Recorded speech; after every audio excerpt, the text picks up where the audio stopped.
Hola, muy buenos días a todos. Muchas gracias por participar en nuestro webinar Impuesto de Timbre, Retos y Perspectivas en el 2025.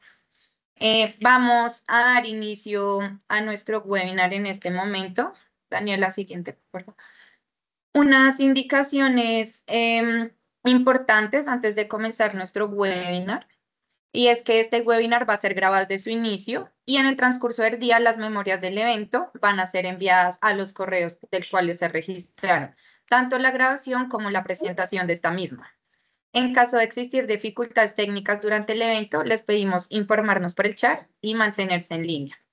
Y las preguntas se contestarán al finalizar el evento. Se tendrán en cuenta solo aquellas que sean puestas por nuestro chat. Siguiente. Listo, entonces hoy contamos con nuestros ponentes para este webinar: Gina Marcela Ortiz, gerente senior de impuestos; Luis Ernesto Rubiano, abogado junior tributario; Andrés Cortés, quien es nuestro socio internacional líder de Tax and Legal; y José Ramírez, quien es nuestro abogado senior de impuestos. Siendo así, ya les doy el inicio y de nuevo muchas gracias a todos por conectarse a este webinar.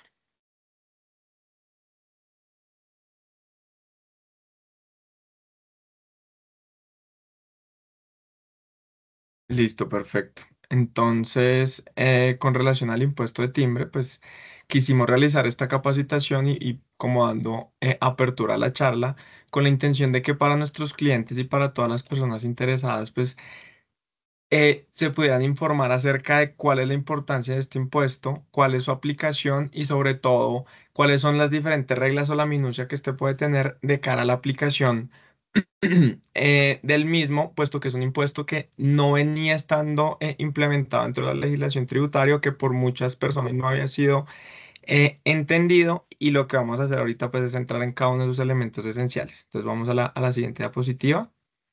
Y como les decía, o sea, con la intención de entender el impuesto de timbre, pues vamos a traer unos pequeños antecedentes. Entonces, ¿cuáles son los antecedentes del impuesto de timbre? Si nosotros nos vamos a los documentos de la administración tributaria y sobre todo alguna cartilla que hay por ahí circulando, la propiedad dice, no, es que el impuesto de timbre tiene sus orígenes desde la época del Imperio Romano. Adicionalmente, la versión moderna viene desde el siglo XVIII. Bueno, el caso, estos son antecedentes ya bastante anticuados, pero lo que sí tenemos que saber es que en la legislación tributaria, pues el impuesto de timbre siempre había existido, sino que había tenido una modificación a sus tarifas.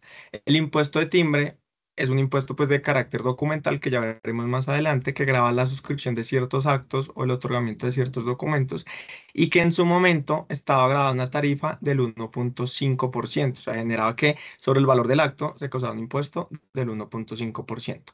Desde el 2006, con la expedición de la ley 1111, pues lo que hizo el gobierno fue, o el legislador, reducir progresivamente las tarifas del impuesto. Entonces, si teníamos que el impuesto tenía una tarifa del 1,5%, se redujo al 1% para el 2008, al 0,5% para el 2009 y al 0% para el 2010. Entonces, ¿qué tenemos? Que a partir del 2010 y hasta hace unos días, la tarifa del impuesto de timbre era del 0%, lo que implicó que por más de 15 años, pues muchas personas no tuvieran la oportunidad de implementar este impuesto.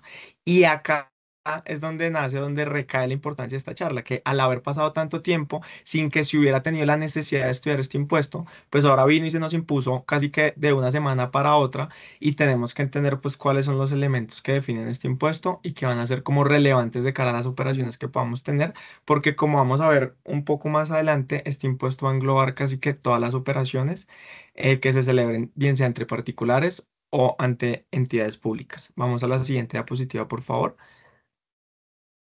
Listo, entonces, ¿con qué, o más bien qué acto dio origen a este impuesto o a esta charla? Fue el decreto 175 del 2025, en el cual el gobierno nacional, con ocasión del estado de conmoción interna generado por la por los inconvenientes del Catatumbo, pues tomó ciertas medidas de orden tributario. Tomó tres: en principio un impuesto al Catatumbo que se denominó así por la extracción de hidrocarburos; otro impuesto que es el IVA a las apuestas digitales; y el tercer impuesto, que es el que nos trae a esta situación, es el impuesto de timbre que incrementó su tarifa, reitero, del 0% al 1%. Entonces miremos que el impuesto no es que haya revivido, no es que se haya reimplementado, sino que era un impuesto que ya existía con una tarifa del 0% y lo que hizo el gobierno nacional fue traerlo de nuevo a una tarifa del 1%. ¿Listo? Vamos a la siguiente diapositiva, por favor.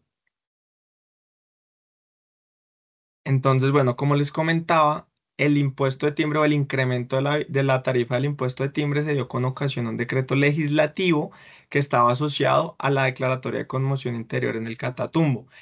Y pasando muy rápido por esto, tengamos en cuenta que dentro del estado de conmoción interna, constitucionalmente se permite al Ejecutivo, al presidente, pues generar diferentes tipos de decretos para solventar la situación que dio origen a ese estado de conmoción interior.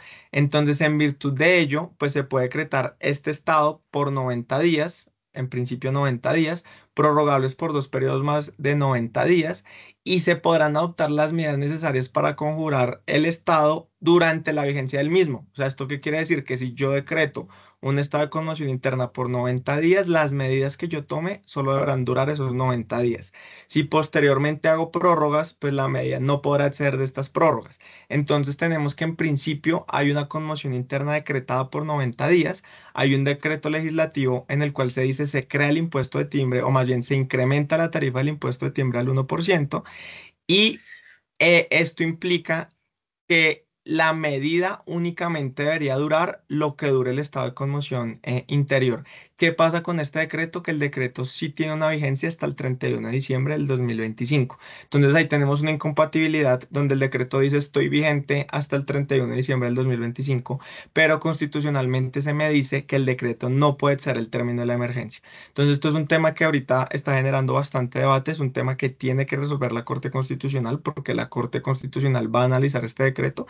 Entonces nos encontramos a la espera de que se tome una decisión. Pero entonces para partir de un supuesto y es que el impuesto de timbre a hoy está en el 1%, a hoy está vigente hasta el 31 de diciembre, que no debería ser así, pero por la vigencia del decreto está hasta el 31 de diciembre y tenemos que esperar la determinación de la Corte Constitucional para ver si eventualmente esa vigencia va a ser reducida por la duración de la conmoción interna, que sería el deber ser. Entonces vamos a la siguiente diapositiva, por favor.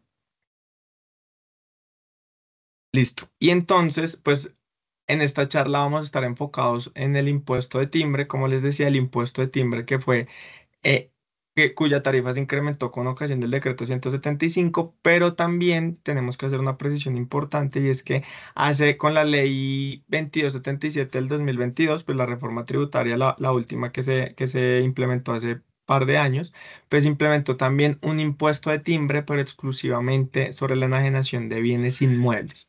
Entonces tenemos como dos tipologías del impuesto de timbre, una tipología que es eminentemente documental y otra tipología que es la que grava la enajenación a cualquier título de bienes inmuebles.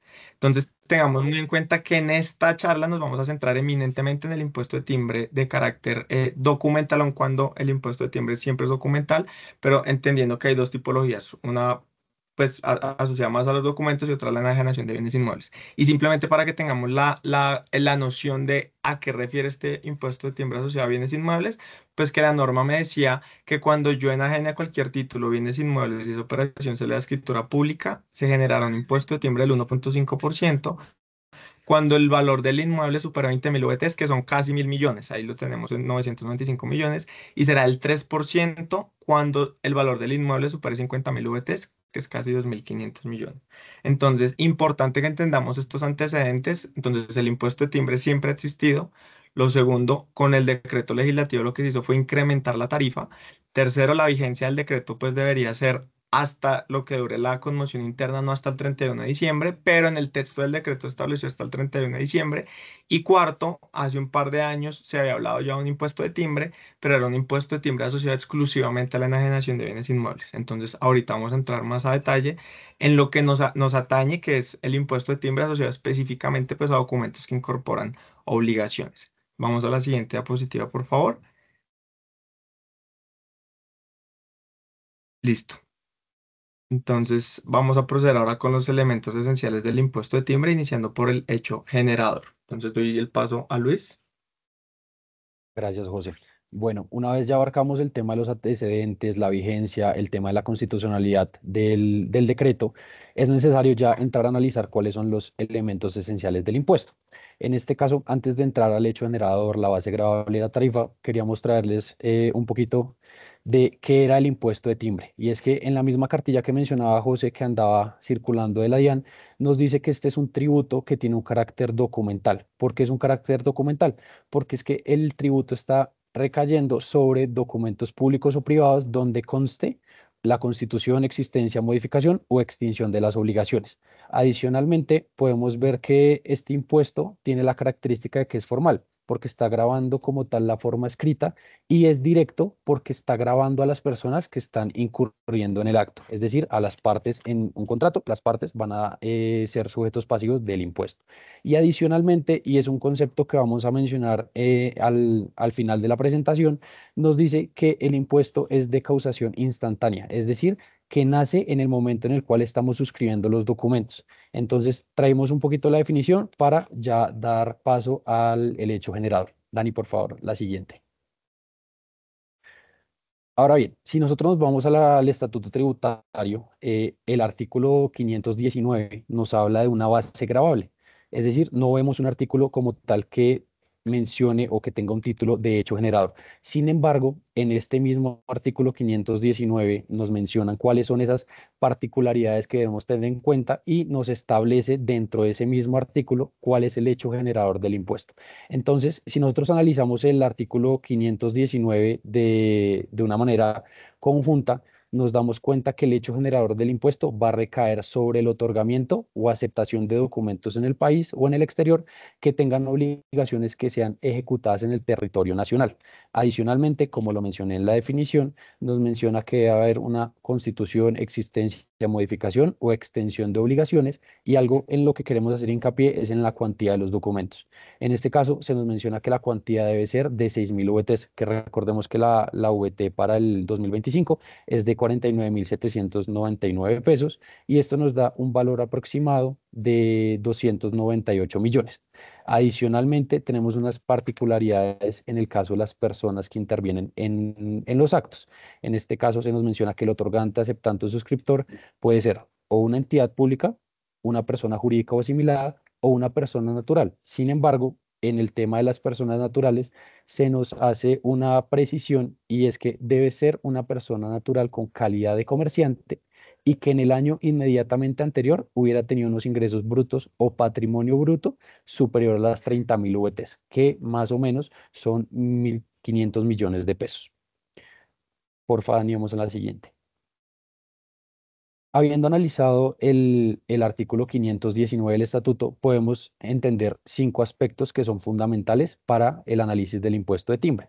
En un primer momento, debemos ver que debe haber una existencia de un documento público-privado, deben haber obligaciones contenidas en el documento, tiene un aspecto territorial adicionalmente, que las obligaciones deben ser ejecutadas en el país o que tienen que tener una incidencia en el país, la cuantía del documento, que debe ser de aproximadamente 300 millones de pesos, y un aspecto subjetivo en el otorgante, especialmente en la calidad de las personas naturales, que como lo mencioné, deben ser comerciantes y que hubieran tenido unos ingresos brutos o un patrimonio bruto superior a las 30.000 VTs, que son 1.500 millones de pesos aproximadamente. Dani, vamos a la siguiente, por favor. Bueno, en este punto, Gini, y fue algo que estuvimos revisando porque han salido varias consultas, es la implicación del impuesto de registro y el impuesto de timbre. Sí, es que debe haber una concurrencia a ambos impuestos, no debe haber una concurrencia, y pues esto lo estuvimos revisando. Gracias, Luis. Bueno, sí, en efecto, justamente la norma de manera expresa indica que cuando una actuación está sometida a impuesto de registro, no se causará entonces el impuesto de timbre. Aquí hay una salvedad o una excepción a esta regla, y es que cuando se trata de enajenación de bienes inmuebles, y ya lo venimos conociendo y José hablaba de eso, pues con la 2277 también se activó, o dijéramos se introdujo nuevamente una tarifa en función de la enajenación de bienes inmuebles, y lo que ya hemos conocido en la discusión alrededor de esta operación, pues es ahí donde sí concurren ambos impuestos, y es impuesto de registro y el impuesto de timbre. Sin embargo, para las otras actuaciones que estén sometidas a impuesto de registro, no se causará el impuesto de timbre. Ejemplo de esto, pues capitalizaciones, entre otros, ¿verdad? Entonces, eso es importante tenerlo en cuenta. Dale adelante.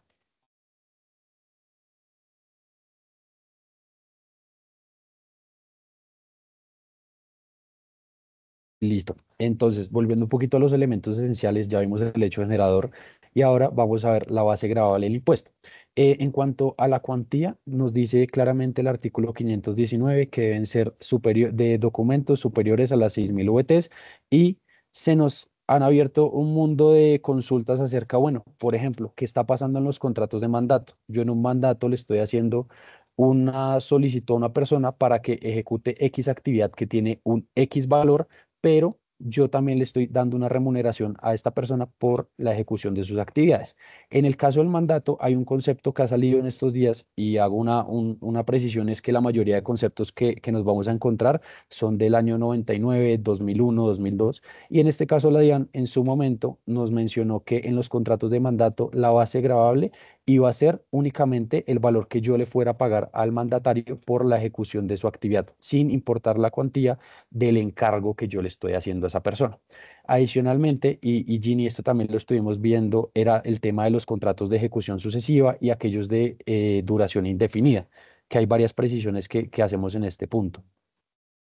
Sí, Luis, efectivamente, en los contratos de ejecución sucesiva, lo que dice la norma es se causará el impuesto junto con los pagos o abonos en cuenta asociados al contrato. Claramente, desde el inicio, el contrato debería superar la suma, ¿verdad? Las 6.000 VTs, porque en caso contrario, pues claramente no generaría el impuesto. Ahora, si la duración es indefinida, entonces lo que expresamente dice la norma es que se causará el impuesto por el primer año.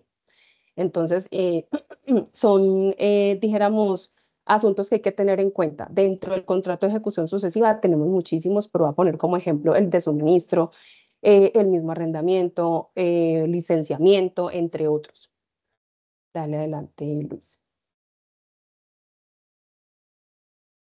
Listo. Adicionalmente, hemos revisado también varios conceptos que nos ha mencionado la DIAN, por ejemplo, actos o actuaciones que por su misma naturaleza tengan un valor indeterminado, y es que lo que se nos menciona en la norma es que no va a haber una estimación como de los interesados para determinar esto, sino que va a tener una cuantía de lo que se mencione en las normas para cada uno de los títulos. Adicionalmente, si tenemos documentos donde hubiera un valor indeterminado en un momento, pero posteriormente se determinó el valor, debemos realizar un reajuste en el impuesto que se tuvo que haber causado sobre el documento. Y hay otra consulta que ha aparecido en estos días y es en el contrato de mutuo. En el contrato de mutuo yo realizo un préstamo y estoy también en la mayoría de los casos, cobrando un interés, unos rendimientos sobre ese préstamo que yo estoy haciendo. Entonces, la DIAN ha sido muy enfática en decir que únicamente se debe causar el impuesto de timbre sobre el valor del préstamo que yo estoy efectuando, no sobre los intereses que yo estoy esperando recibir con ocasión del préstamo. Entonces, Dani, si quieres, vamos a la siguiente, por Ahí favor. Luchi, dame un segundo, hago hay un comentario, y es que el mismo decreto reglamentario define lo que se entiende por indeterminado. O sea, esto pues por supuesto en aras de que se evite la eventual elusión del impuesto. Y lo que dice es, ojo, que por indeterminado se entiende que en el momento cero en que yo suscribí el contrato o la actuación que corresponda, pues no tenga manera de determinar la obligación. Como ejemplo tenemos el caso de un pagaré en blanco. Entonces, lo que dice la misma norma es en el momento en que se pueden ejecutar las obligaciones asociadas a ese pagaré, será cuando se determine la obligación frente al impuesto, revisando, por supuesto, cuantía y responsable, que ya vamos a ver los agentes retenedores, prelación y demás en un momento. Dale, Luis. Listo. Entonces, en cuanto a la cápita de sujeto activo y sujeto pasivo, pues ya queremos empezar a como recoger todo lo que hemos dicho, ¿no? Entonces ya sabemos cuándo aplica el impuesto hecho generador, como dijo Luis. Ya sabemos cuál es la base. Entonces, si sé que estoy celebrando uno de esos actos o negocios, si estoy otorgando alguno de esos instrumentos públicos, si estoy superando la cuantía y las bases que me dice la norma de acuerdo con las reglas que ya Luis y Gina nos explicaron de manera muy apropiada, pues tengo que saber si soy un sujeto que debe estar cubierto por el impuesto de timbre. Entonces, partiendo desde lo más genérico de la tributación, vamos a definir sujeto activo y sujeto pasivo. Sujeto activo, pues entendido como la persona o entidad que se beneficia de este dinero, y en principio pues es la nación, y el recaudador es la Dirección de Impuestos y Aduanas Nacionales. Acá haciendo una salvedad muy importante, y es que el impuesto de timbre va a ser recaudado por la DIAN, por la Autoridad Nacional, pero tengamos en cuenta lo que dijimos unos minutos atrás, y sobre todo la finalidad de este impuesto, que es solventar la situación que se está generando en el Catatumbo. Entonces, la destinación de estos recursos no debería ser otra más allá que atender la situación de crisis que se está generando. Entonces, pues acá esto está muy interesante, porque si bien es la administración tributaria la que recauda este dinero, sí entra a las arcas públicas, pero no con la intención de ser destinado a gastos usuales, sino exclusivamente a gastos asociados para la atención de la emergencia. Tema demasiado importante, pues, para tener en consideración.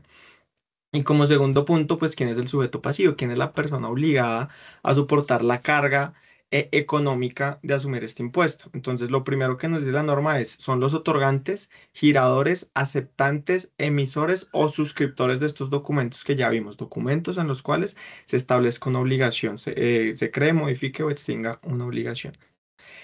Estos sujetos, como decía Luis hace un momento, pues son sujetos calificados, no es todo el mundo, o sea, no es cualquier persona que celebre un acto, sino son estas personas en particular. Entonces, personas naturales con calidad de comerciantes que superen los 30.000 UVT de ingresos brutos o patrimonio bruto, que pues claramente son estas personas naturales que cumplen con los supuestos para ser agentes de retención. Personas jurídicas y sus asimiladas, entonces acá no entran solo las sociedades, sino también cualquier otro tipo de entidad privada. Entidades públicas en caso de contratos estatales, y finalmente dice aquel en cuyo favor se expida, otorgue o extiende un documento. Entonces, si yo soy una persona natural que supera estos topes, una persona jurídica, una entidad pública, que estoy dentro de uno de estos contratos y se me otorga o extiende algún tipo de documento, soy parte del mismo, pues haré parte del hecho generador del impuesto de timbre y estaré en la obligación de asumir ese impuesto. Acá también ha habido diferentes discusiones con la administración tributaria, y se dice, vengan, pues es que el impuesto me dice que lo retiene X persona, pero ¿quién asume realmente la carga económica? Entonces, lo que se ha dicho también por la administración tributaria es, pues, la carga económica se puede distribuir entre las partes, que si bien el negocio lo otorgo yo, si bien el negocio lo estoy pagando yo, si bien el negocio yo soy quien obra como agente retenedor, pues se puede, por acuerdo entre las partes, fraccionar ese pago del impuesto para que, pues, la parte A ponga una parte, la parte B, pues, el restante, y asimismo se solvente el impuesto por ambas partes del negocio. Vamos a la siguiente diapositiva, por favor. Y entonces, pues, sabiendo si soy o no soy un sujeto del impuesto de timbre, pues tengo que saber ahora quién debe cumplir con la carga de ser el agente retenedor del impuesto, porque acá es algo muy importante y creo que no lo hemos dicho, y es que el impuesto de timbre se recauda vía retención. O sea, yo no tengo que ir a pagarlo directamente, sino que es la persona que tenía la obligación de retener quien debe tomar ese saldo, debe incluirlo en su declaración de retención en la fuente, pagarlo y certificar cumpliendo todas las obligaciones propias de un agente de retención. Ahora, ¿quiénes son agentes de retención? Pues en principio los que tienen ya la obligación de ser agentes de retención. Pero acá, importante, la propia norma me establece un orden de prelación. ¿Esto qué quiere decir? Que va a tener un listado de agentes de retención que aplicarán de manera preferente unos sobre otros. Entonces, acá dejamos el listadito donde decimos quién está en el primer orden de prelación, o quién será la persona que tendrá quien prima en cuanto a la retención de la fuente cuando se celebre un contrato, será el notario. Entonces, si estoy ante una operación en notarías, siempre el notario va a ser el obligado. En segundo orden de prelación, pues están las entidades vigiladas por la superintendencia financiera, que serían los bancos. Entonces, lo mismo. Si estoy en una operación y hay una entidad vigilada por la superintendencia financiera, es esa la que tiene que aplicar la retención. En tercer orden están las entidades públicas, reitero, pues para temas de contratos estatales. En el cuarto orden están las personas jurídicas y asimiladas, diciendo que son cualquier sociedad o entidad. En el cuarto orden están las personas naturales, comerciantes, que superen los topes que ya habíamos mencionado una diapositiva atrás. Entonces se presentan dudas, ¿no? ¿Qué pasa si yo estoy en el mismo orden de prelación que la otra parte. Entonces, ¿qué pasa si es un negocio entre dos sociedades?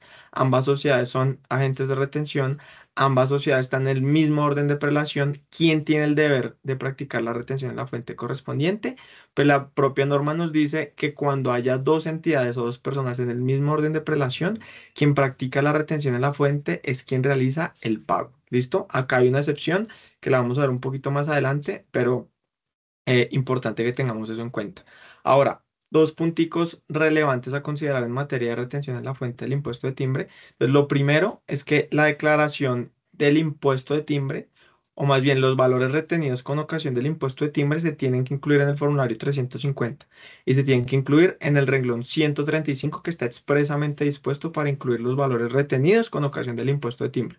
En algún momento escuchamos a alguien decía, no, tal vez tiene la DIAN que modificar el formulario para incluir el valor del impuesto de timbre y realmente no es así. O sea, esta modificación del impuesto de timbre, este incremento de tarifas, es una norma que ya empezó a regir y que es de aplicación inmediata y aún así ya los formularios están dispuestos para ese cumplimiento. Entonces, por eso lo importante de esta charla, por eso lo importante que puedan entender el impuesto, porque ya en la próxima declaración de retención en la fuente que se tenga que presentar, pues tendrán que incluirse los valores asociados al impuesto de timbre que se causaron en febrero, a partir del 22 de febrero. Ahora, ¿cuál es mi deber de certificar? Pues acá es otro tema muy interesante. Yo como agente de retención tengo el deber de certificar la retención practicada a título de impuesto de timbre, pero con una particularidad que usualmente en las retenciones en la fuente de IVA de renta, pues yo la certifico al finalizar el periodo. En materia de timbre no, tengo que emitir un certificado por cada operación. Entonces esto es muy importante para que lo tengamos en cuenta. Un certificado de retención de impuesto de timbre por cada operación sujeta para que lo tengamos pues muy muy en cuenta en la operatividad de las compañías. Vamos a la siguiente diapositiva, por favor. Y acá, bueno, lo que les decía, hay unas reglas adicionales de prelación donde decimos, vengan, si hay dos personas dentro del mismo orden, ¿quién aplica la retención? Yo les dije hace un instante, cuando yo pago, yo soy el que aplico la retención si estamos dos entidades en el mismo orden. Pero hay dos excepciones. La primera es el contrato de mutuo, donde quien retiene el impuesto de timbre es quien otorga el préstamo, no quien hace pues el pago de los valores. Y el segundo son las prestaciones que se cumplan en parte en dinero y otra parte en especie, donde se dice que quien tiene que practicar la retención es quien haga el pago en dinero. Vamos a la siguiente diapositiva, por favor, que ya traemos unos ejemplos por los cuales pasaremos muy rápidamente Ahí para que sea. previamente, discúlpame, José, como para mencionarlo en este punto, también es importante mencionar, la norma trae una, dijéramos, exceptúa del impuesto a ciertas entidades. Dentro de esas están las entidades de derecho público, llámese la nación, los territorios, municipios, gobernación, bueno, entre otros, ¿verdad? Entonces, cuando se adelanta una operación con este tipo de entidades, conociendo que están excluidas del impuesto, quien deberá retener o quien será el responsable del impuesto será la otra parte. Y el valor del impuesto, la suma, no será por el 100%, sino por el 50%. Entonces, ahí para igual también tenerlo en cuenta dentro de las particularidades del impuesto. Dale adelante, José. Entonces vamos a la siguiente diapositiva, ya simplemente para entrar con los ejemplos. Entonces, pues como les decía, vamos a pasar muy rápidamente. Estos ejemplos no hacen más que ilustrar lo que dijimos hace un instante. Entonces, primer ejemplo, tenemos la primera orden de prelación donde hay una operación entre dos sociedades y está un notario entre medias. Pues aun cuando sociedad A y sociedad B son agentes de retención dentro del mismo orden de prelación, pues como estoy haciendo la operación a través de un notario o con intermediación de un notario, pues será el notario quien tenga que practicar la retención en la fuente del impuesto de timbre en esta situación. ¿Listo? Vamos a la siguiente diapositiva, por favor.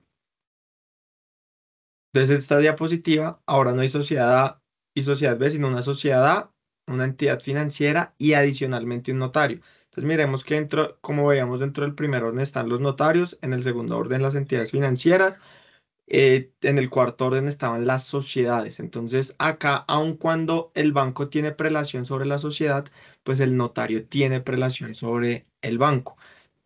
Caso en el cual, pues será el notario, en este caso particular, quien deba practicar la retención en la fuente a título del impuesto de timbre. Entonces, vamos a la siguiente diapositiva, por favor. Bueno, acá es el tema de la entidad pública, pues que era lo que ya Gina mencionaba hace un segundo. Entonces, vamos a la siguiente, por favor.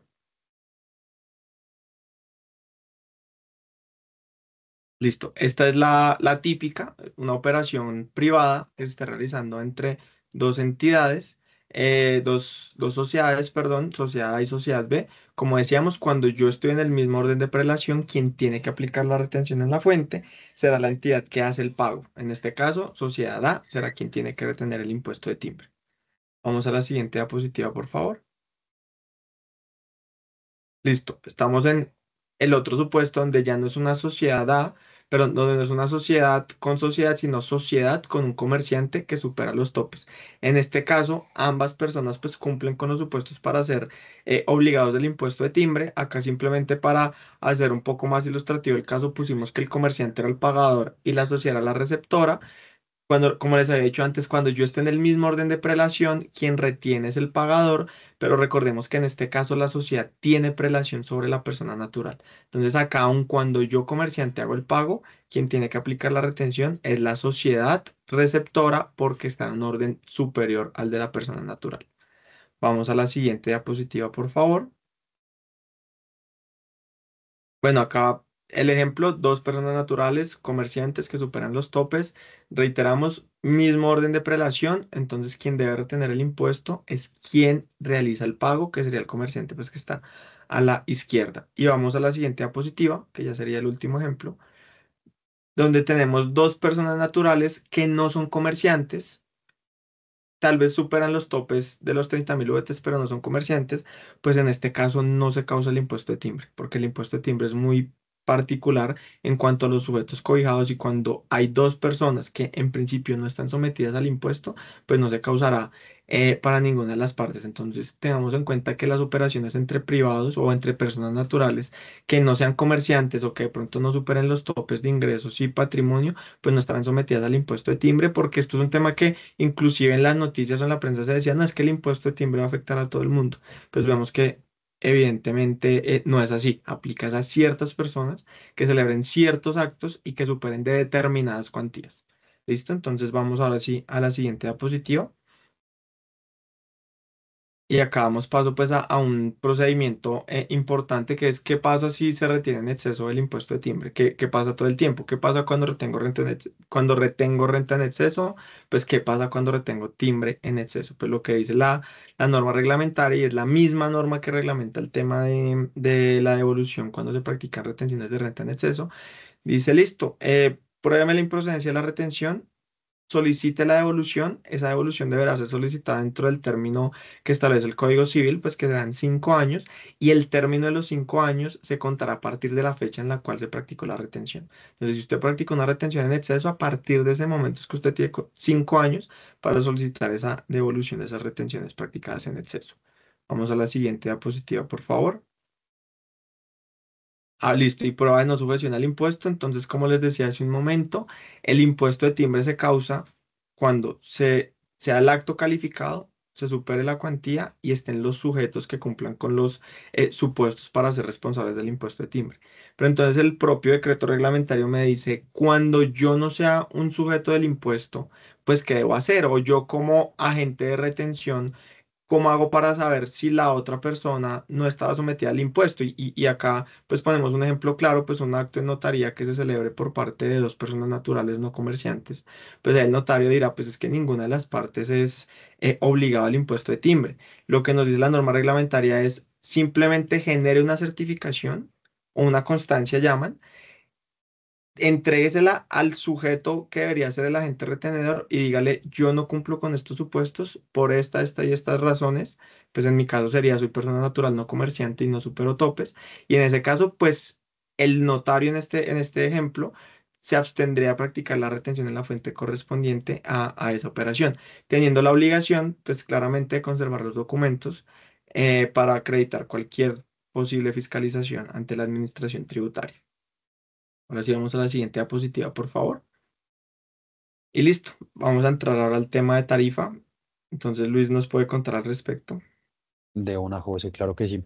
Bueno, con el tema de la tarifa del impuesto, como ya lo hemos mencionado en la charla, es que con el decreto 175 la tarifa pasó de la que traíamos desde el 2010 a la tarifa del 1%, que es la que quedó en el decreto. Y adicionalmente, con la reforma tributaria que se presentó en el gobierno, se modificó o se incluyó el parágrafo 3 del artículo 519, donde se nos presentaron tres tarifas para el caso de la enajenación a cualquier título de bienes inmuebles. En este caso tenemos la tarifa del 0% cuando son por menos de 20.000 VTs, del 1,5 cuando son entre 20.000 VTs y 50.000 VTs y del 3% cuando son superiores a las 50.000 VTs. Adicionalmente, algo para agregar acá es que hay algunas operaciones o actividades que tienen su tarifa de impuesto ya determinada, como lo puede ser el ejemplo de los pasaportes. Entonces ahí para hacer una precisión. Ahora por favor vamos a la siguiente, donde vamos a mencionar un tema muy relevante y que la mayoría está revisando, es cuáles son las exenciones que nos van a aplicar en el impuesto de timbre. Listo, gracias, Luis. Ahí antes me gustaría mencionar que dijéramos, los actos o documentos que se suscriban que no tienen cuantía, pues claramente no estarían sometidos, salvo algunas excepciones donde nunca ha habido, dijéramos, más bien donde siempre ha estado vigente el impuesto de timbre, que es pasaportes y otras situaciones pues muy particulares. En caso contrario, si la actuación no está sometida a alguna cuantía, pues entonces no habrá impuesto de timbre. Es el caso de una dación en pago en el marco de una reorganización empresarial y al respecto hay conceptos de la DIAN que así lo reiteran, entonces es importante tenerlo en cuenta. Bueno, frente a las exenciones, entonces bueno, realmente la norma establece un listado de 56 exenciones, claramente no, por temas de tiempo no nos da para ahondar en todas, vamos a hablar de las más recurrentes en las operaciones pues del día a día. Y dentro de esas tenemos entonces las facturas cambiarias, hay algo muy particular ahí, es que siendo que la norma exceptúa algunos asuntos como lo es, y creo que por ahí más, bueno, en el numeral 3 de esta diapositiva está, son las ofertas mercantiles que se aceptan a través de una orden de compra. Sobre esto pues ha habido demasiado desarrollo porque cuando estuvo vigente o cuando hasta el 2010, hasta antes de llegar a la tarifa cero, pues fue una práctica muy recurrente, hay doctrina al respecto, reiterada y demás. Entonces es importante tenerlo en cuenta que cuando estamos en el marco de una contratación de fondo, pero dijéramos el vehículo jurídico que utilizamos para darle forma a la operación es a través de una oferta mercantil que la acepto no de manera explícita, sino de manera tácita a través de una orden de compra de bienes o servicios. Ahí estamos bajo una de las tantos numerales que nos trae la norma para que la operación no tenga impuesto de timbre. Entonces, importante tenerlo en cuenta. Una vez tenemos esto, pues es curioso que la misma norma trae unas exenciones alrededor de la facturación. Entonces, es como que por A o por B me quisieran grabar la operación vía contrato, si no, entonces estoy exceptuado vía la oferta mercantil de aceptación por orden de compra, pero por allá me hablan además de unas operaciones que están exentas alrededor de la factura. Entonces uno dijera, ¿por qué me trae esto? Si previamente hubo un contrato, pues y en el eventual caso que si hubiese estado grabado, pues como de alguna manera hubiese pretendido grabar la norma, la operación a través de la factura. Entonces no tiene como mucho sentido.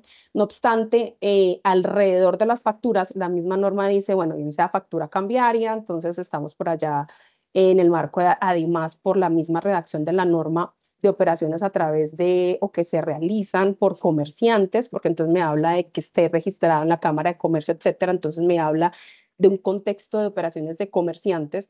Bueno, y en últimas me dice entonces quienes estén aquí enmarcados, comerciantes, y que emitan una factura cambiaria, que además tiene connotación de título o valor, entre otras, no causa el impuesto de timbre. Entonces, por ese lado decimos, ok, la factura en ese contexto no tiene impuesto de timbre, y por otro lado, en el numeral 44 me habla de la factura en términos generales ya. Nuevamente recurre la norma a la definición de factura del Código de Comercio, me habla y el mismo decreto reglamentario de las normas de impuesto de timbre me dice, entiéndase factura en este contexto de impuesto de timbre, como aquella que es emitida por el comerciante, donde además donde se están facturando mercaderías. Entonces, se presta para cierta confusión donde uno dijera, bueno, si estoy facturando un servicio, si soy una persona natural que facturo un servicio como honorarios, como pasa en el caso de una persona del régimen simple, que incluso sin superar topes de IVA, se obliga a facturar desde el momento uno en que está inscrita en el régimen. Entonces, digamos que esa redacción traída hoy a la práctica genera algunas inquietudes. No obstante, nosotros lo hemos revisado internamente y pues digamos, por el contexto general de lo que se entiende mercaderías, vista como un género, pues entendemos que dentro de este género van incorporados no solo los bienes, sino también los servicios. De otra manera, pues no entenderíamos o no tenemos pues como un sentido que quisiera excluir por un lado o exceptuar del impuesto la venta de bienes, pero sí grabar los servicios. O sea, esto claramente pues no tiene ninguna base jurídica. Pero listo, digamos esto para dejarlo aquí supremamente claro, las facturas están exentas, ya con todo el contexto que hemos dado. Los documentos como endosos de títulos valores están exentos y cumplen algunos requisitos. Frente al tema de endosos, la norma además habla de los endosos, o sea, cuando estamos hablando de cesión incluso a cualquier título bueno, títulos valores en general, incluyendo, por supuesto, lo que corresponde a las acciones y la norma, y también en doctrina reiterada, la DIAN ha manifestado que no solo el endoso como tal o la operación de cesión, indistintamente del título al que se haga, está exenta del impuesto, sino además todos los documentos tendientes a dejar estipuladas las condiciones de la operación. Entonces, cualquiera sea el vehículo jurídico que se trance entre las partes alrededor, insisto, de la enajenación de acciones, pues no estaría sometido al impuesto. Pasa lo mismo claramente con las acciones, incluso la norma lo dice, acciones suscritas en acta de constitución por sociedades anónimas o sociedades por acciones en general. Eso también lo dice, dijéramos, la norma de manera expresa, aunque bien sea por este numeral, que es el quinto del 530 del estatuto, o por el que mencionábamos al principio de los documentos sometidos a impuesto de registro no causan el impuesto de timbre, entonces tenemos dos vías por las cuales este tipo de operaciones tampoco están gravadas con el impuesto. Ya hablábamos de las ofertas mercantiles, hablábamos de los endosos de título, valor y documentos, ya lo mencionaba también, para precisar, donde se precisen las condiciones de la negociación. Otras exenciones que no sé si las tenemos acá, pero me parece importante mencionarlas, es los contratos de trabajo. Estas tampoco están sometidas a impuesto de timbre. Alguna otra, los contratos accesorios. Recordemos que los contratos accesorios pues son todos aquellos en los que se fijan algunas obligaciones inherentes a un contrato principal. Entonces, o que tiendan a darle seguridad a esa operación, asegurarla más bien, esa operación principal. Y que sin esta obligación principal, sin este contrato, insisto, rectero principal, pues no tendría ninguna cabida el segundo. Entonces es importante también tenerlo en cuenta porque la norma de manera expresa manifiesta que en estos casos los contratos, insisto, accesorios, cláusulas penales, pactos de arras, pues tampoco están sometidas al impuesto. Dale adelante, no sé cuál más tengamos por ahí, pero creo que en términos generales esos son como los más relevantes. Ya mencionábamos entonces lo de las ofertas mercantiles aceptados a través de órdenes de compra. Así que sigamos adelante. Acciones bonos también ya lo mencionaba hace un momento. Esto es importante pues porque, digamos, dentro de las operaciones del día a día es común claramente que estemos en una operación donde estemos cediendo, insisto, a cualquier título acciones, ¿cierto? Entonces, bueno, importante tener en cuenta que este tipo de operaciones, insisto, no están grabadas por el impuesto de timbre. Y bueno, ahí nos citan, ahí tenemos de manera gráfica el concepto, uno de varios donde la DIAN reitera pues la postura que mencionaba hace un momento, y es que los documentos que hagan constar la operación pues tampoco causan el impuesto.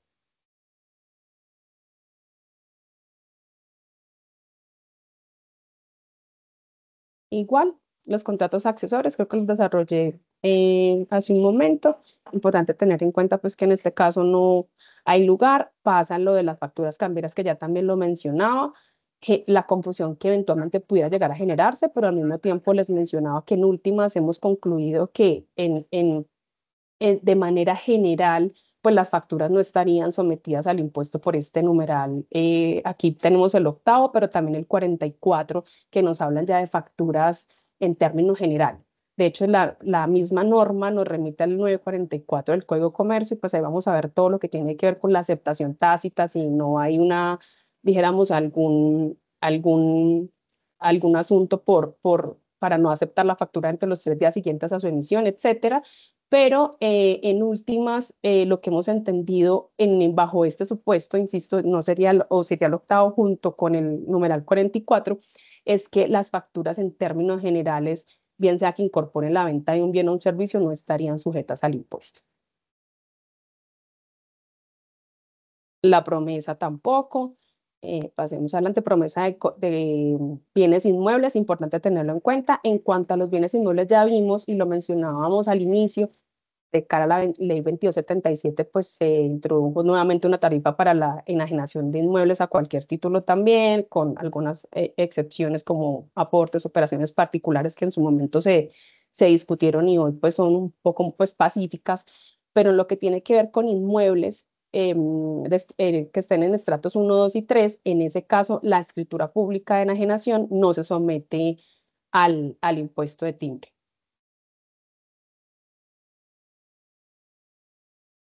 Igual los endosos, ya lo mencionaba hace un momento, endoso de títulos, valores en general.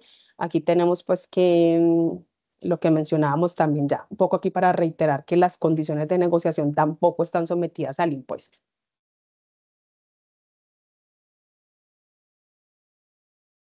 Bueno, aquí, dijéramos, tenemos listados los demás. Hay varios, dijéramos, un par de exenciones alrededor de la enajenación de inmuebles, o no tanto la enajenación del inmueble, porque ya tenemos pues las premisas alrededor del impuesto de timbre en los inmuebles y ya lo mencionábamos, pero sí hay un par alrededor de los créditos de vivienda otorgados por ciertas entidades, las hipotecas que se constituyan también, entonces tienen algunas particularidades dentro de la norma de las exenciones. Los contratos de seguros y reaseguros de manera expresa están exentas del impuesto. Y los registros y certificaciones. Digamos que en estos no vamos a ahondar, pero es importante, pues, insisto, tener en cuenta que no son solo las que hemos ahondado por tratarse de operaciones recurrentes del día, sino que la norma nos trae un listado de 54 exenciones, y por eso es importante pues considerarlas una vez se va a adelantar alguna operación para medir el efecto económico, si eventualmente se detona o no, de cara al hecho generador, base y las exenciones que estamos acá pues comentando. Listo. Entonces acá ya procedemos a dar pie a otras consideraciones respecto al impuesto de timbre y dejando claro que hasta acá lo que hemos hecho es definir detalladamente el impuesto cuando aplica situaciones, sujetos calificados, cuantías, cómo determinar las cuantías, exenciones, que como decía Gina, tenemos que ver es casi que cada acto en particular para saber si está o no cobijado por una exención, pero ahora vamos a entrar en unos supuestos de otras consideraciones que los quisimos llamar así porque son temas que traen ciertas consecuencias. Entonces acá Gina, no sé si nos puedes ayudar con 3 punticos en particular, que es la deducibilidad del impuesto, consecuencias de no practicar la retención y el derecho a inspección que tiene la administración tributaria, pues que son temas álgidos y que han sido pues llamativos con todo este tema del impuesto. Total, gracias, José. Bueno, ahí frente a eso, varias cositas. Número uno, el impuesto en el marco del artículo 115 del Estatuto Tributario es deducible, ¿cierto? Dijéramos que la norma en términos generales me habla de los impuestos que tengan relación de causalidad, o sea, dijéramos que estén asociados a la operación o la actividad generadora de renta, pues entonces en ese marco, insisto, del artículo 115 serán deducibles. Adicional a eso, es importante tener en cuenta que la deducibilidad de los gastos que estén asociados a la respectiva operación también está sujeta, entre otros, o sea, un requisito más, ya conocemos varios en cuanto a formalidades legales alrededor de las deducciones, pues un ingrediente adicional es este. El impuesto de timbre se debe haber practicado. En el evento en que no se haya realizado, pues habrá entonces un gasto que no sea deducible por virtud de la no práctica de la retención, o bueno, no el no pago del impuesto. Hay que tener en cuenta además que, y es importante tenerlo en cuenta, que acá hay una responsabilidad de agente retenedor y recordemos que esto incluso excede el derecho tributario, nos lleva ya al campo del derecho penal, incluso cuando hay omisión del agente retenedor. Entonces, creo que eso está más adelantico. En ese caso, pues habrán unas contingencias que se detonen en el marco del derecho penal, insisto, en el caso que se eluda o no se practique, porque incluso la norma me habla de omisión de agente retenedor, entonces, pues, importante tener en cuenta este asunto también de cara al impuesto. Dale adelante. Vamos a la siguiente diapositiva, porfa. Y a la siguiente. Entonces, este es el requisito de deducibilidad que mencionaba Gina. Y acá viene el tema, la siguiente, por favor, del derecho de inspección. Bueno, acá pues la DIAN Ujú. tiene las plenas facultades para fiscalizar el impuesto, por supuesto, solicitar información, eh, dijéramos lo que generalmente conocemos, pero además tiene la facultad de practicar visitas de cara ya a un allanamiento que haga la administración solicitando documentos, bueno, dijéramos todo lo que pudiera encontrar dijéramos, en el domicilio del contribuyente a efectos de fiscalizar. Este es un impuesto que es, y lo hemos visto y se ha socializado en diversos espacios ya a este punto, donde se ha mencionado que hay una dificultad justamente desde el punto de vista de fiscalización. O sea, hay maneras de maniobrar un poco, ya lo mencionábamos, la oferta mercantil, la aceptación, o dijéramos simplemente contribuyentes que administran el riesgo y simplemente no cumplen con este o algunos otros temas tributarios. Entonces, la DIAN, dijéramos, para efectos de este impuesto, tiene una capacidad o una facultad incluso más allá, que es llegar al tema del allanamiento que estábamos mencionando. Importante tenerlo en cuenta. Ahora, hoy en día, estas normas son demasiado viejas y dijéramos, sí hay que traerlas un poquito al lenguaje actual. Hoy en día, con la facturación electrónica, dijéramos que la DIAN pudiera tener un poco más de campo de acción para fiscalizar el impuesto, hacerle seguimiento o a través de una trazabilidad como esa, pues pudiéramos llegar a una fiscalización un poco más rápida. No obstante, pues bueno, ahí está la norma y la administración está facultada para hacer estos allanamientos como mencionaba. Dale adelante. Listo. Entonces, ya respecto de los siguientes temas a considerar es el tema de las sanciones. Entonces, lo primero es tener en cuenta que cuando yo cumplo indebidamente con mi obligación de practicar retención en la fuente, pues además de lo penal que mencionó Gina, pues tendré una sanción de inexactitud que por regla general es el 100% del mayor valor a pagar. ¿Listo? Pero respecto a las normas específicas de impuesto de timbre, hay una sanción de inexactitud del 160%, que dice, cuando yo tenga un contrato que yo diga que era indeterminable, pero resulta que sí lo era, al haber incurrido como en esa falla, claramente pues acá habrá que validar un tema de intencionalidad. Cuando yo haya incurrido en esta falla y sepa que, o la administración determine que sí era cuantificable, pues tendré una sanción de inexactitud del 160%. Entonces es importante tener en cuenta que este juego con la determinación de la base me puede generar una sanción del 160%. Vamos a la siguiente, por favor. Lo siguiente es aplicación en casos particulares. Los contratos de leasing se dice que no aplica, o más bien aplica el impuesto de timbre en los contratos de leasing cuando no se ejerce la opción de compra. O sea, esto es súper importante. Entonces, si se ejerce la opción de compra no aplica, pero si no se ejerce, sí aplica. Vamos a la siguiente. Y otro tema importante son los recursos provenientes del sistema de seguridad social. Siguiente diapositiva, por favor.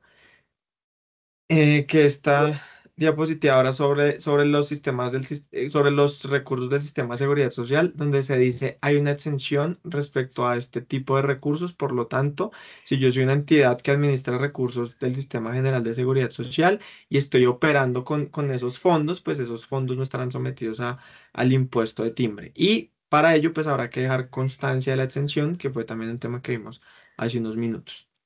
Entonces vamos ahora sí a la siguiente diapositiva. Listo, que entonces ya Luis nos va a ayudar explicando algunos conceptos relevantes que ha generado la Administración Tributaria con relación al impuesto de timbre, que nos ayudará también a hilar y conectar un poco más lo que hemos dicho con la interpretación de la DIAN. Entonces, adelante, Luis. José, gracias. Bueno, lo que hemos revisado en los últimos días y la mayoría de consultas que han salido es que todas van encaminadas a revisar los conceptos que teníamos de la IAN de hace bastantes años. Entonces, por ejemplo, el tema de la taxatividad de las exenciones que nos plantea el artículo 530. En este caso, en el concepto 071923 de 2005, se le preguntó a la DIAN si la exención que tenemos para los contratos laborales también aplicaba para los contratos sindicales. La DIAN en este concepto lo que dice es las exenciones que nosotros tenemos del artículo 530 y las que estén determinadas acá son las que son. No podemos ampliar ese rango que tenemos y si no mencionan los contratos sindicales, pues simplemente están grabados con el impuesto de timbre. Adicionalmente, como ya lo mencionamos, en el tema de los documentos que tengan una cuantía indeterminada, entendemos que el impuesto de timbre se va a aplicar a cada pago o abono en cuenta que esté realizado mientras esté vigente el documento. Vamos por favor a la siguiente diapositiva.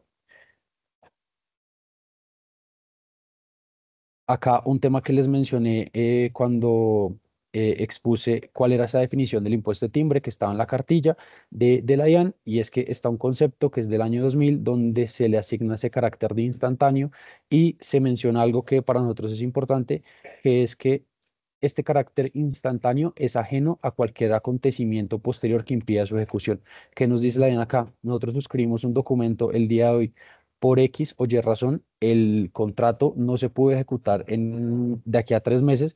Se entiende que se causó en ese momento en que se suscribió el contrato. Entonces, tendría que estar sujeto al impuesto de timbre en dado caso. No importa que no se pudo llevar a cabo como tal el contrato. Y adicionalmente, con el tema de los sujetos pasivos y su responsabilidad, como lo mencionó José en su momento, es que en el concepto del año 2000 también se nos menciona que los sujetos pasivos, es decir, las partes del contrato, son igualmente responsables por el impuesto de timbre, sin importar si el impuesto fue asumido por una o por las dos partes. De esta forma, pues damos por terminada nuestra charla y damos paso a las preguntas Sí, que creo que acá hay yo varias. identifiqué algunas preguntas, pues que por temas de tiempo vamos a tomar las más relevantes. Entonces, pues vamos a tomar una primera pregunta y es, bueno, se nos ha consultado por parte de diferentes personas el tema de la orden de compra. Nos dicen qué pasa con la oferta, qué pasa con la orden de compra. Y esto fue parte de lo que explicó Gina hace unos instantes asociado a las exenciones, que me dice, si yo y solo para que tengamos un ejemplo práctico, si yo celebro un contrato de compraventa que supere los 300 millones, en principio este contrato va a estar sometido a impuesto de timbre. ¿Listo? Importante. Ahora, ¿cómo se maneja el tema de la exención de la oferta y orden de compra? Pues la propia norma y el Consejo de Estado en sentencias ha dicho, si usted no genera un contrato, sino una oferta entendida como un acto unilateral en el que yo digo, estas son las condiciones del contrato, este es el valor, estas son las calidades de los materiales y demás. Y la aceptación se realiza mediante orden de compra, o sea, no es como una aceptación en contrato, sino simplemente genero la orden de compra con relación a la oferta ABC, aceptando dentro de esa orden de compra la oferta, ya no será una operación sometida al impuesto de timbre. Entonces, lo que le decimos a nuestros clientes es, miren la diferencia cuando yo hago un contrato de compraventa a cuando yo hago una oferta con aceptación vía orden de compra. Entonces, pues lo que se está haciendo ahorita es casi que modelar un poco este tipo de acuerdos para que no sean contrato de compraventa, sino oferta más orden de compra, resaltando que el Consejo de Estado en sus sentencias, pues ya ha dicho que la oferta y la orden de compra tienen que estar debidamente determinadas, es decir, que se entienda que en mi orden de compra estoy aceptando la oferta asociada a la misma. ¿Listo? O sea, muy importante que tengamos como ese soporte documental y que podamos vincular nuestra orden de compra a la oferta. Tenemos otra pregunta. Acá quiero que Luis nos Em, colabore. Ah, perdón. Sí, no, iba a mencionar algo al respecto, José, para adicionarlo, y Ujú. es que, que es importante tenerlo en cuenta de esa dinámica, ¿no? Entonces, oferta y orden. Si eventualmente lo que se hace es celebrar un contrato posterior a o asociado a esta obligación, se detona el impuesto. Entonces, es importante tener en cuenta que la exención, pues las exenciones en general son de son restrictiva, entonces no es como que, no, pero es que lo entiendo como un accesorio porque es que o sea, no hay manera de maniobrar por ese lado si es si ese es al final alguna obligación derivada y se soporta a través de un contrato, se detonará el impuesto. Entonces, importante tenerlo en cuenta, como ya José lo explicaba. Por acá me parece importante, y ya te doy, uso la palabra otra vez, José, a la pregunta que ibas a generar ahí, a Mm. leer. Por acá estoy viendo un alrededor de las prórrogas. Entonces, acordémonos que aquí, y de hecho también hay sentencias al respecto, más allá de cuándo se suscribe el contrato, cuándo se firma, que eventualmente se suscribió, firmó por las partes cuando no teníamos tarifa, pues hay que tener en cuenta que el impuesto estaba vigente siempre en ese momento. Entonces, cuando se suscribió antes de la entrada en vigencia de este decreto 175, pues seguramente la tarifa, ya sabemos, era cero, pero ahora, si estamos en virtud de una prórroga, una extensión, un otro sí, una modificación cualquiera, donde la cuantía, sumada al contrato inicial y teniendo en cuenta pues ahora la modificación, supera la cuantía, insisto, de las 6.000 UETs, pues se generará el impuesto. No obstante, la firma del contrato haya sido en un momento donde no teníamos tarifa del impuesto. Listo. Acá Dale. pues ya para empezar a cerrar, vamos a tocar dos preguntas adicionales, que es una lo de que nos están consultando sobre la factura cambiaria. Entonces de pronto Luis nos puede colaborar con respecto a ese concepto de factura cambiaria, que tal vez sí genera confusión. Entonces Sí, queremos entender por... Ujú. no, de este es la respuesta sencilla. Hay un concepto que salió de la DIAN en donde decían la factura cambiaria que se menciona acá es esta misma factura comercial y es lo que dice la DIAN. Eso es lo que debemos entender. Exacto, entonces factura cambiaria la entendemos como factura comercial. Y como última pregunta, pues se nos consulta sobre el tema de estas reorganizaciones empresariales, entonces fusiones, escisiones, aportes, ¿cómo deberíamos entender la aplicación del impuesto de timbre al respecto? Entonces, si Gina nos puedes colaborar con esa respuesta para ya dar por cerrado el webinar. Sí, estas, al igual que las capitalizaciones u otras alrededor de las reorganizaciones o cualquier otra operación en las sociedades, al estar sometidas al impuesto de registro, recordemos que entonces no concurre con el impuesto de timbre. Entonces, por esa vía, dijéramos que este tipo de operaciones en últimas no estarían entonces sometidas. Perfecto, ¿no? Entonces, pues ya con eso nos robamos 2 minuticos de más. Muchas gracias a todos los asistentes y pues cualquier inquietud que tengan con respecto al impuesto de timbre nos pueden contactar a nuestras redes sociales. Entonces, muchas gracias y esperamos vernos pronto. Sí, muchas gracias a todos. Reitero el agradecimiento. Gracias por habernos acompañado. Estamos estrenándonos pues en este universo del impuesto de timbre que trae un montón de aristas por observar. Entonces, bueno, contáctenos que estaremos prestos a ayudarles. Feliz día.